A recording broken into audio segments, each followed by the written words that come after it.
લક્ષ્ય ન્યૂઝ, એક નજર, એક લક્ષ્ય.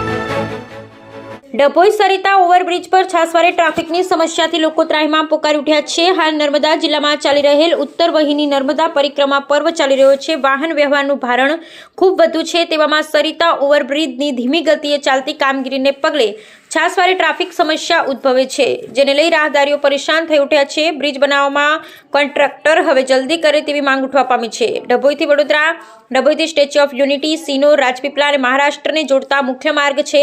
ડભોઈ તાલુકા અને નર્મદા જિલ્લામાં અનેક ધાર્મિક સ્થળો આવેલા છે, જેમાં હાલ નર્મદા પરિક્રમા ચાલુ છે.